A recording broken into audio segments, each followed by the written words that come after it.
Olá, sejam bem-vindos novamente ao canal Otimize Refrigeração. Hoje nós vamos falar sobre um tema bastante pertinente na refrigeração, muito importante. São duas grandezas físicas que é o dia a dia no ramo da refrigeração, né? Nós vamos falar sobre temperatura e pressão. Então eu preciso sempre saber qual é a pressão que está em determinada parte do meu sistema, para que só assim eu consiga saber qual é a temperatura e qual é o estado físico que está meu fluido dentro do meu sistema de refrigeração. Então vamos lá, vamos ver o que é temperatura e pressão. Então, o que é temperatura, né? Temperatura nada mais é do que a energia cinética que átomos e moléculas liberam dentro do corpo, né? Interagindo dentro de um corpo, né? Então, todo o corpo é composto por átomos e moléculas. Essas moléculas interagem entre elas, né? Se agitam, provocam oscilações, e essa média dessa energia que elas geram nessa oscilação é que a gente chama de temperatura. Então, como que a gente faz essa medição da temperatura? A gente precisa de uma escala, né? Então, essa escala, aqui no Brasil nós utilizamos a escala Celsius, graus Celsius. No sistema internacional é utilizada a escala Kelvin. Estados Unidos ali utiliza a Fahrenheit. E muito menos utilizada, porém ainda também existe a escala Rankine, né? Ela é uma escala que é mais antiga, então talvez em livros mais antigos vai aparecer mais o Rankine, porém não é muito utilizada hoje em dia, né? Vai ter alguma bibliografia lá que outra, mas é mais comumente a gente encontra o Kelvin e o grau Celsius para nós aqui, né? E o Fahrenheit também aparece se tu pegar uma bibliografia americana, né? Então a escala Kelvin é uma escala absoluta, então é nela que se tem o zero, digamos assim. Então o zero Kelvin representa o zero absoluto, e em graus Celsius o zero seria o menos 273 graus Celsius, seria o zero da escala Kelvin, né?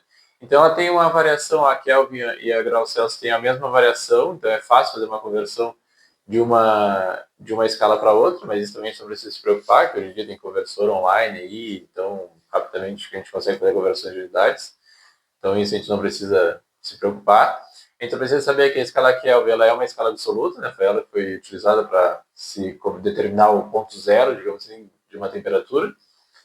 E a grau Celsius já é uma escala relativa a ela, né? Assim como a Fahrenheit também é relativa à escala Kelvin, né? Então nós também vamos ter os instrumentos de medição. Então nós vamos ter os instrumentos de medição de temperatura, né? Então quais são eles? Os populares termômetros, né? Termômetro pode ser infravermelho, pode ser por dilatação linear, pode ser por dilatação volumétrica. Então, enfim, tem por resistência elétrica, tem uma infinidade de tipos de termômetros, né? Os mais utilizados são o infravermelho, que agora saiu há pouco a pandemia, né? Foi muito utilizado para não ter contatos, né?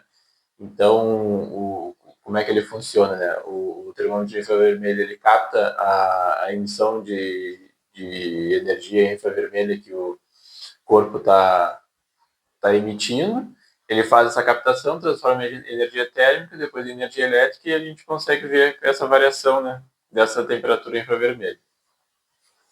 O de dilatação linear é um metal, né? Todo metal dilata conforme ele aquece e diminui conforme a gente resfria ele, né? Então é uma dilatação conhecida, do material conhecido. Conforme a variação de temperatura, ele dilata ou encolhe, né? E isso a gente consegue medir a variação de temperatura de um corpo ou de um líquido, né? Bastante utilizado, por exemplo, em tubulações, né, para saber quanta temperatura tem aquela água ali dentro. O de resistência elétrica também é bastante utilizado, termômetros com resistência elétrica, que esses sim são bastante usados no ramo da refrigeração, para medir tubulações, para passar diretamente para supervisórios, né, CLP. Então o pessoal utiliza muito PT100 e PT1000, né, conhecidos aí. Então eles são termômetros por resistência elétrica, né? Então, mais uma vez, é uma variação na resistência elétrica de um dispositivo conhecido, né? Conforme varia a temperatura, varia a, a resistência elétrica dele, e com isso a gente consegue saber a temperatura que está o fluido ali, né? O fluido ou o corpo, né?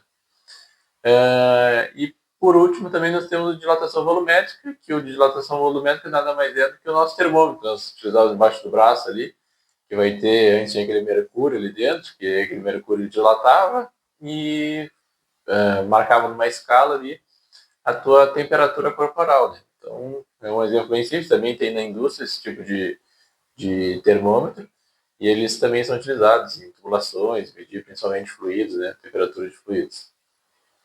Então, uma curiosidade sobre a temperatura é que o zero, né, que a gente utiliza na escala Kelvin, lá o zero, nunca foi atingido essa temperatura, nem mesmo em laboratório, né?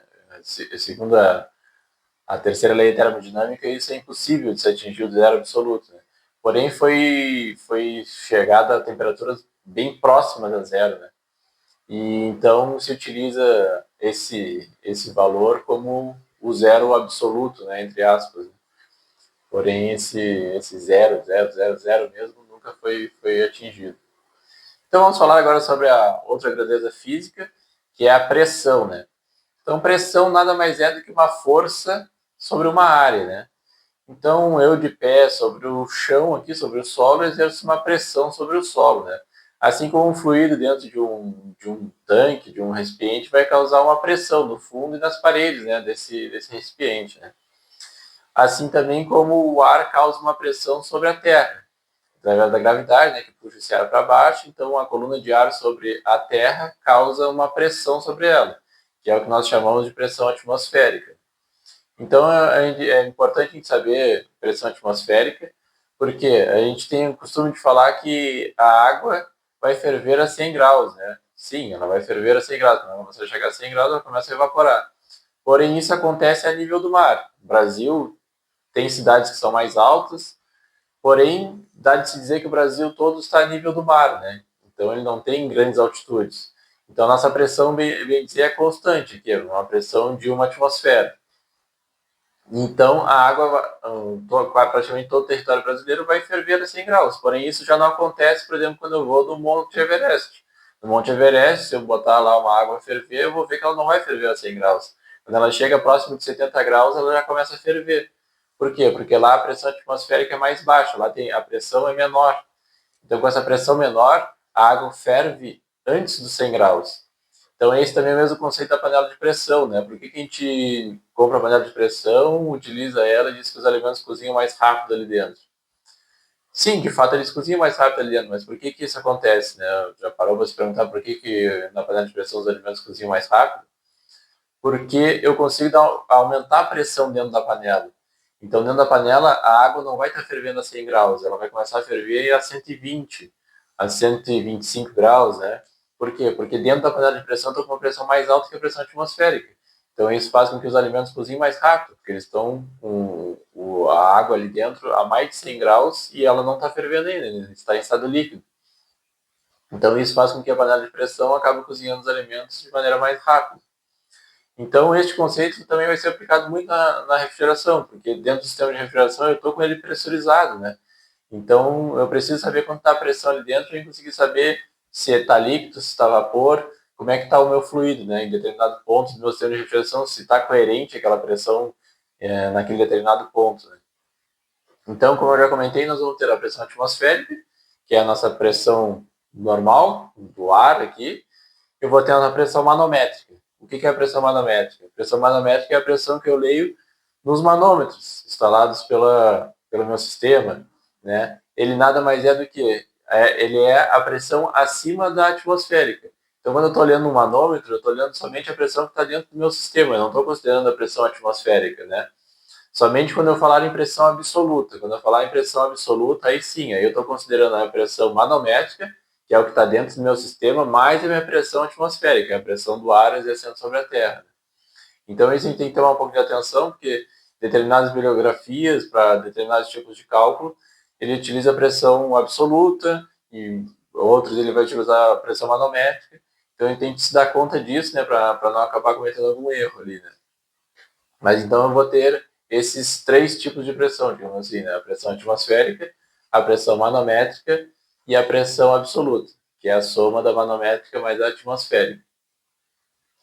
Então, assim como os termômetros, a temperatura, também existem instrumentos de medição para medir pressão, né? Que são basicamente os manômetros, sensores, né, indutores de pressão, que vão fazer a leitura das expressões dentro dos nossos sistemas de refrigeração.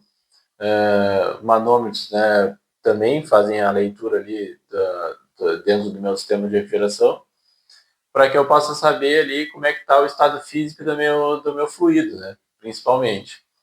Eu também tenho o leitor de pressão arterial, né, que a gente utiliza para ver se a nossa pressão está alta ou não, né, mas é o mesmo princípio, né, eu também é o nosso coração bombeia o sangue, né, então dentro das nossas veias a gente vai ter uma determinada pressão ali, né, então aquele lá que a gente bota no braço para medir como é que está a nossa pressão, também está verificando de fato mesmo a pressão, nossa pressão arterial, né, nossa pressão dentro das nossas veias, né. Então chegamos ao fim do vídeo de hoje. Espero que vocês tenham absorvido um pouco do que é temperatura, do que é pressão, né? Vocês vão ver que é bastante utilizado na refrigeração, então é muito importante que a gente tenha esses conceitos bem definidos na nossa cabeça, né? Para não precisar voltar ali na frente quando a gente começar a utilizar ele de fato bastante. Eu sei que esses vídeos ainda são os primeiros ali, ainda são um pouco confusos, um pouquinho chatinho, mas a partir do próximo vídeo a gente vai começar a entrar em assuntos mais interessantes, né? No próximo vídeo nós vamos falar sobre calor, né? Então aí já começa a ficar mais interessante e de fato mais próximo do que é a refrigeração, né? Então comentem aí quais são os assuntos do mundo da refrigeração que vocês gostariam que a gente discutisse aqui no canal. E não esqueçam de se inscrever no nosso canal e deixar aí o gostei ou não gostei, para a gente continuar produzindo conteúdo aqui, tá bom? Então, obrigado aí e até o próximo vídeo. Valeu!